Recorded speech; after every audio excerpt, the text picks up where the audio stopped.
Hi, welcome to the Israel First television program from our studios in Jerusalem.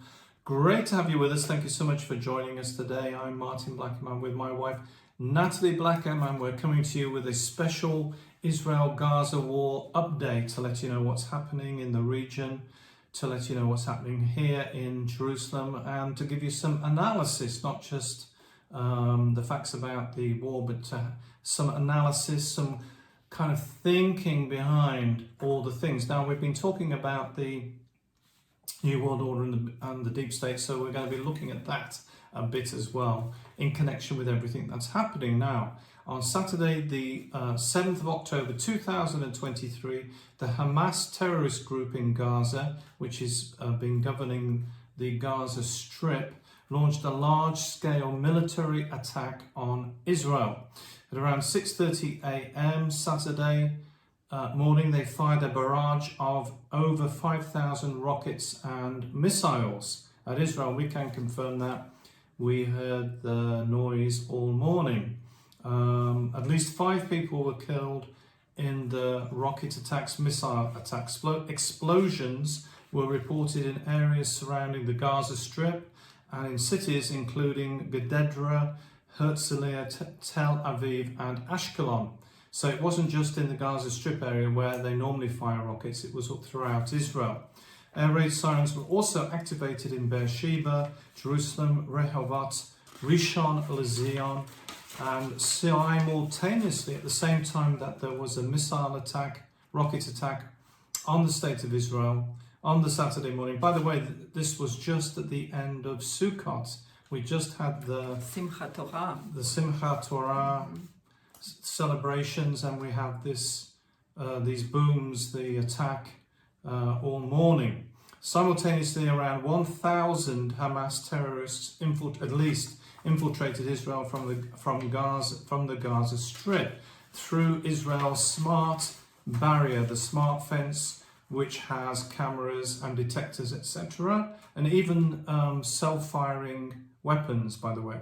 And through the smart fence, they came with pickup trucks, motorbikes, and then round the coast with speedboats, and then over the fence with paragliders. Images and videos that have been shown in the mainstream media show heavily armed and masked terrorists in black military fatigue in pickup trucks opening fire in Sderot. Sderot is a town which is very close to the Gaza Strip. It's in the south of Israel. Nathalie and I have been there. It's suffered for many, many years from rocket attacks from Gaza.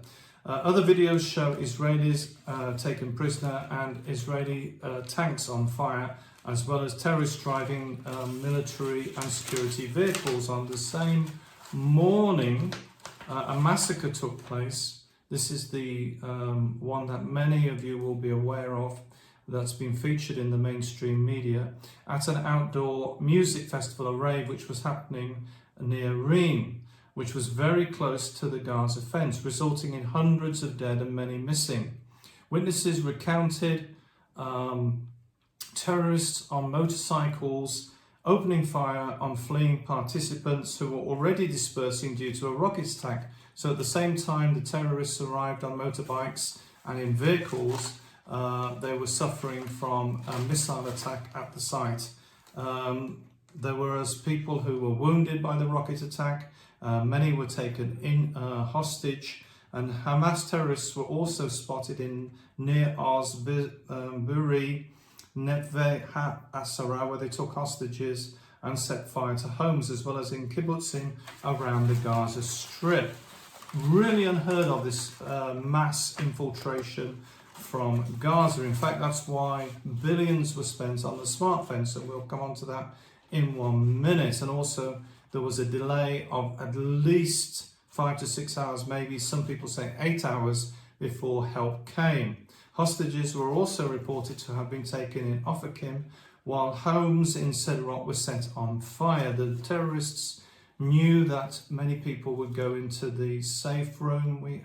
Many houses, majority of houses, have safe rooms for when there is a missile attack, and these were used to get away from the terrorists.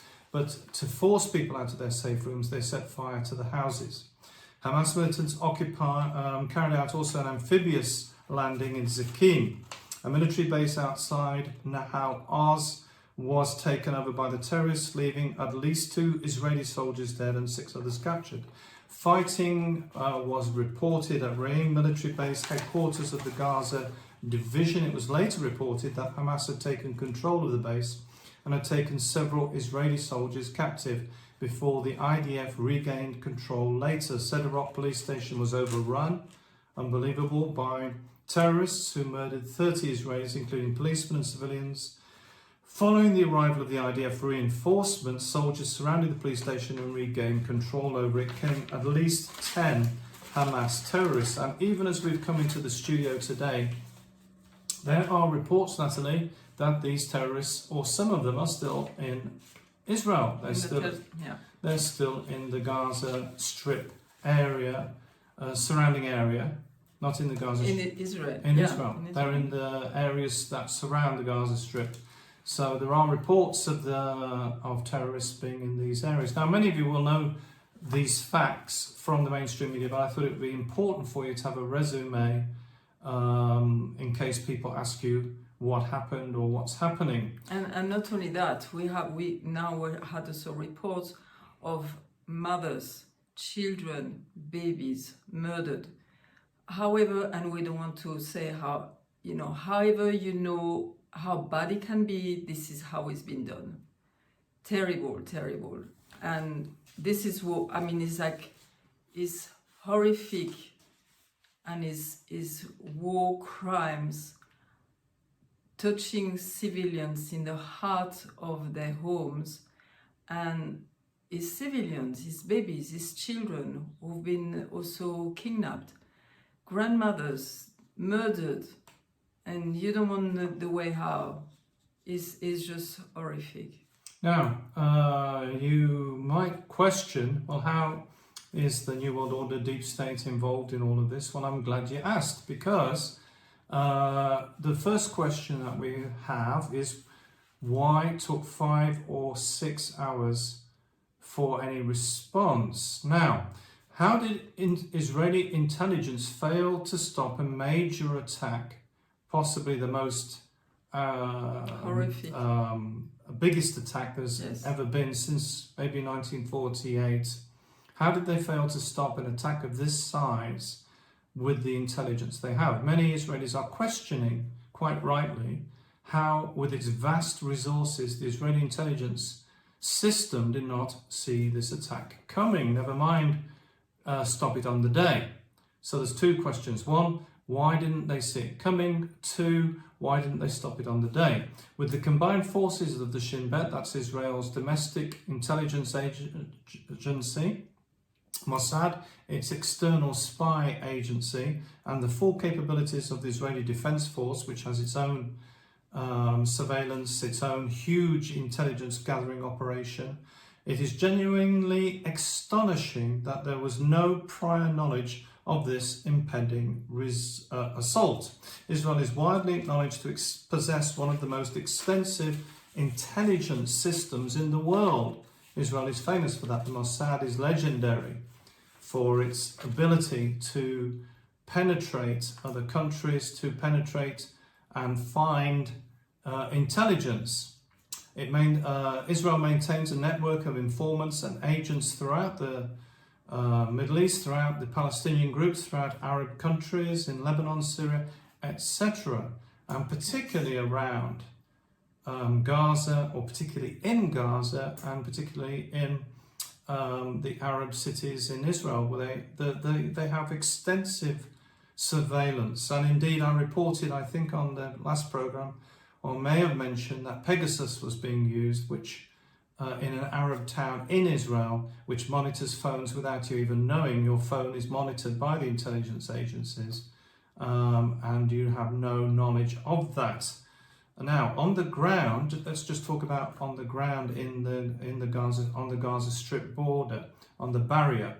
On the ground, there is a what they call a smart fence. It's brand new, cost billions of shekels. It has an array of surveillance tools, including cameras, ground motion sensors, in other words, if anything moves, it's censored. Regular army patrols, some of those with automatic robot military vehicles. The barbed wire top fence was designed as a smart barrier precisely to stop what happened. So what happened to the fence? Israel in the past has carried out precisely timed assassinations of terrorists in the Gaza Strip and knows their moves intimately. So not only do they know what's going on in Gaza, they know what's going on with individuals. That's very important to do with the attack, because this attack wasn't planned by a mass. It wasn't a riot at the border fence where people just rioted and came through the fence. This was a very well organized attack.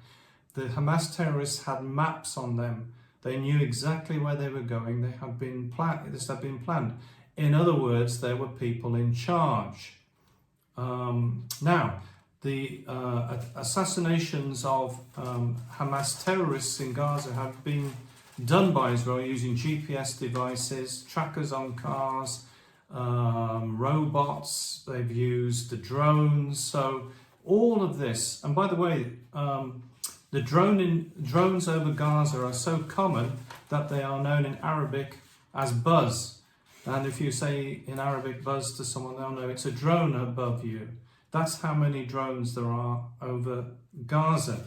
GPS tracking vehicles, surveillance cameras, satellite cameras, you name it, surveillance-wise, it's over Gaza. Let's just listen to what some of the reporters say about this. Haaretz reporter Amos Harel said, "In my 26 years of covering Israel's defense establishment for Haaretz, I cannot remember such an awful day. This is particularly bothersome," this was the problem, "since the event happened in an area Israel is devoting billions of shekels for monitoring purposes. They've been working for many years to make the border secure for the south of Israel. It was shocking to me," this is Martin Indyk, a former US ambassador to Israel, "It's shocking to me that Hamas were able to do it without Israel or the United States picking up on it." Eli Maron, a former head of the Israeli Navy, said, "All of Israel is asking, where was the IDF? Where was the police? Where was the security?" The Daily Telegraph comments, "It is difficult, I would say it's impossible, difficult to imagine how such a major operation could be planned in Egypt, a tiny strip of land under with Egypt on its border, and Israeli blockades without the intelligence services being alerted." So we're asking the question, how could all of this happen without anybody in the intelligence services being aware? And even us, when we were here, when we heard the starting of the bombing and all of that, first thing that you hear is like the planes coming to go and attack Gaza. And we're like, there is no noise. And so many people say that. There was no noise. It took about 6 hours to start to hear aeroplanes who are going to Gaza. Well, the thing is, once you start hearing an attack from Gaza, particularly one that lasts that long, even if, which is impossible, even if there was no intelligence, which is not likely, but even if we just presume that just for 1 second, they heard the noise. Yes. There was no way that they didn't know what was going on.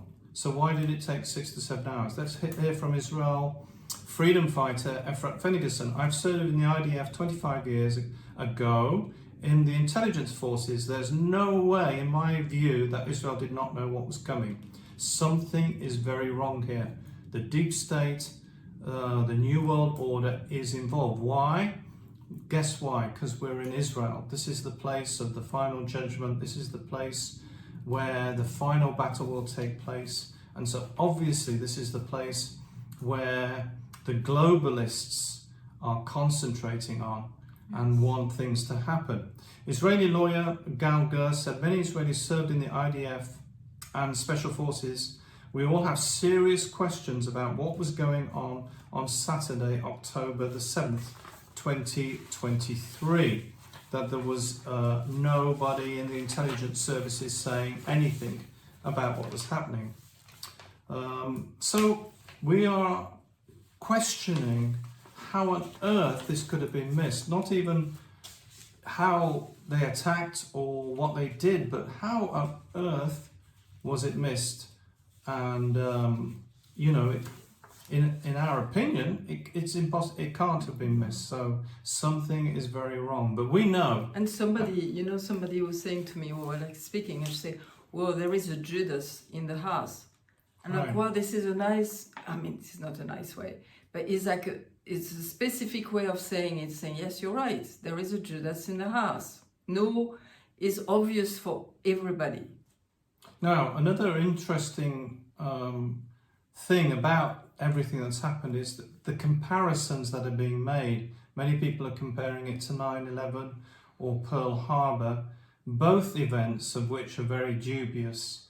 As particularly, we know about 9/11, very strange things happened on 9/11 and Pearl Harbor. So just then the mainstream media saying comparisons to that makes me think that there's something not right, something is being hidden. And some people are saying this will turn into a regional war, and maybe there are vested interests. This is not, listen, if you're looking at the mainstream media, you're not going to get all the information. This is not what's shown on the screen, is not exactly the full story, because there's an agenda here. We don't know what it is. And everybody is saying this is a different war. Right. All the people who are there, they say this is a different war. I heard also some people who live in the south, very south, close to Egypt. There is obviously some recruits who are coming over there. They have no food, they have no helmet.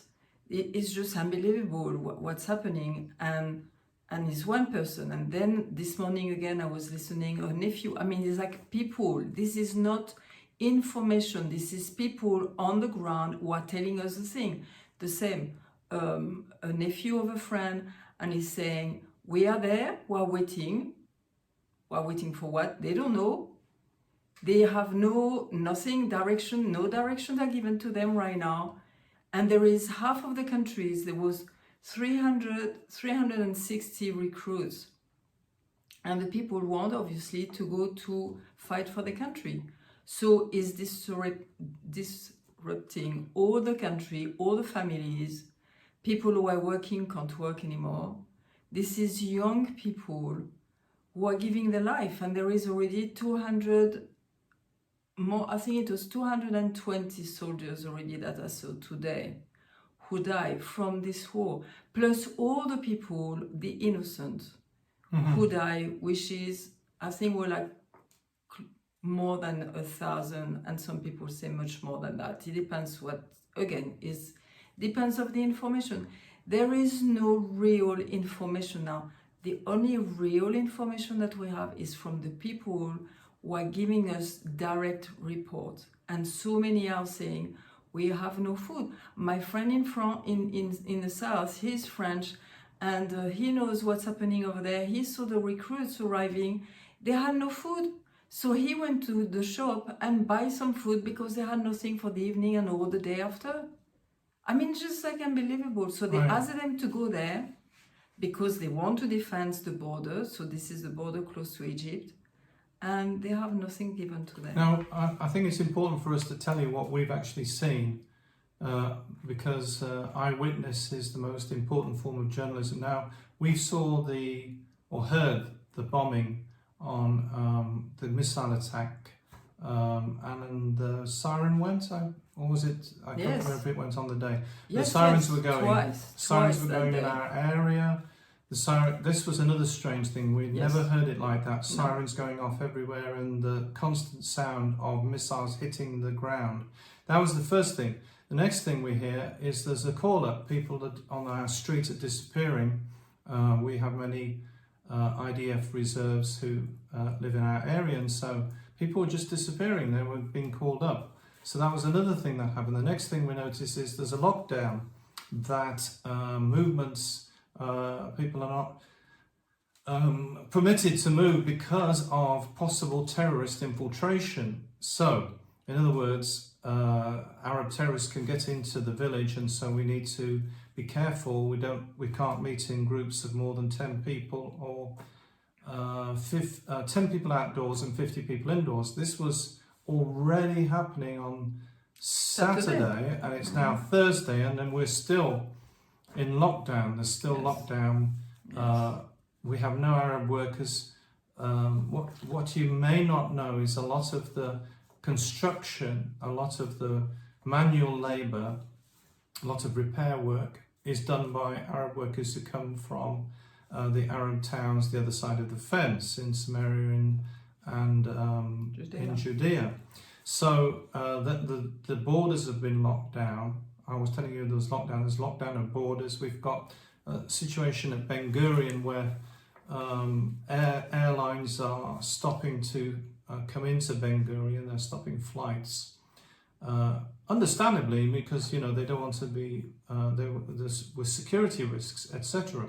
So this is all happening, but each day nothing seems to change. It's like we're waiting for something to happen. So this is what we're seeing in our community now. That's it. And also maybe what you need to know is like when the men are called up, is like the women. Oh no. Right now also the children can't go to school.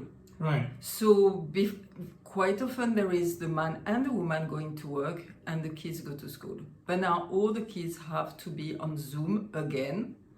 And so the mom have to stay at home. So you can imagine the reality of the country and the reality for the people who are not going to be able to pay at the end of the month for food, for rent. I mean, it's just like... Right, it's basically shut down a lot of jobs because the people have had to leave because they're doing national service and have been called up. And they are just waiting. They are just waiting right now. This is a massive call-up. I don't think I've ever seen anything of this scale since we've lived in Israel. It's a huge call-up of reserves. And these people are working in Israel. These people are in banks, in lawyers' offices, in shops, in supermarkets. These people who disappear are all working here. So guess what? It means that there are people missing in businesses, there are people missing in offices, there are people missing in the court system, there are people missing in all walks of life. And then yesterday evening, we were walking the dog, and we were going a bit further than usually because he didn't have a long walk before. And suddenly somebody said, go back home, you have to go back home. And so we ran back home because this is what they said to us. And this was a false alarm, and it was given to every Israeli. It was all over Israel. And they said that there was a lot of missiles coming from and rockets coming from Hezbollah from the north. And this was false alarm. It was fake news. Yeah, it was fake news. And they said, well, this was like this and that. And it's like, I mean, you can't trust anybody. It's just unbelievable. I never, ever, ever saw a war like that. Is darkness against light. There is a Judas in the house too, and it's just crazy. But we have to realise, and many people won't be talking about this, but there is a background to this. We were talking about the New World Order, the deep state, players that we don't see. The globalists, the World Economic Forum, etc., etc. We know that there was an agenda at play. We're in the middle of an agenda. Right? We can feel it because it's not straight. Nothing is straight. It has to be like that for the Antichrist to come. It's a setting up of the Antichrist, and the Antichrist kingdom has to come because it's all preparing the day for the return of the Messiah. We know that it's going to be a battle of darkness and light, as Nathalie was saying. We're coming into that the final battle, the final judgment is coming, and there has to be a preparation, just like there has to be a preparation for the return of the Messiah. Yeshua says, will people be ready for my return? Will they be prepared? You know, That's it. like for Shabbat, you have to prepare. For the wedding, you prepare. So I have like few points that I wanted to give you. First of all, we have to think ahead. We need to think, okay, this is all because of the final redemption. Okay, because Mashiach, the Messiah, is coming. So this is, we have to carry on looking through the darkness that we are going through. We have to see the light will come and will be settled and will settle the lies and the truth. I want to give you also some very practical things because we are all involved. You are involved as much as us. Yes, we are here in Israel, but you are involved because it's the kingdom of God who is coming into the world. So I want to give you a few points, which is, I think, very important. One is what Yeshua said in Mark 12, 29, 31. He said, Shema Israel. And we need to say the Shema. It means it's a proclamation to say that God is God, that we love Him with all our heart, with all our strength, with all our mind. And this, you can find it in Mark 12, and you can read it and declare it morning and evening. I think it's very important. We will do it before eating or after eating, we will see. But it's like something that we declare to the spiritual worlds around us, that God is one and that we love Him. So this is the first thing. One thing also, when you pray towards Yerushalayim. This is where the kingdom is coming. This is where the throne of God, the throne of glory of God is there. And I think it's very important, it's interesting because the Jewish people do that. Every time they pray towards Yerushalayim. And we should do the same because we know that Messiah will come on the Mount of Olives. So we turn towards there because we are starting to look, very important. Another thing also, very interesting, but was that, this is very important. We keep Shabbat, which means the Saturday is the holiday of God. Again, is like we identify with the Jewish people. We are just reading the Bible again. We are starting in Genesis, and there is a seventh day, which is we keep Shabbat. It's the day that God designed, saying, I'm resting, and we're declaring that He is one. Again, is the same, that we don't do things on that day, we are on that day. We learn to be who we are, okay? And some other thing is also to pray or to sing some psalms with some people or by yourself, but loud also, because your word is so important. And I'm going to give you some specific psalms that we prayed during the war here. Is Psalm 2, Psalm 83, Psalm 68, Psalm 91, which is also very, very well known, Psalm 122, Psalm 130, 139, 140, 142, and 143. And really, we are all involved. We are all part of this kingdom is going to come. And this is the way how we can pray. Yeah, if you'd like to keep in touch with what we're finding out, what we're seeing, our news, you can subscribe to our Substack newsletter, which goes out hopefully on a daily basis, all being well. And we're trying to find out what's really happening, the real stories that many of the mainstream media are not carrying or not telling you. You can also subscribe to the weekly newsletter, which Nathalie is doing. You can subscribe on the website. You can contact us. Our email address is info@israelfirst.org, and you can get in touch with us.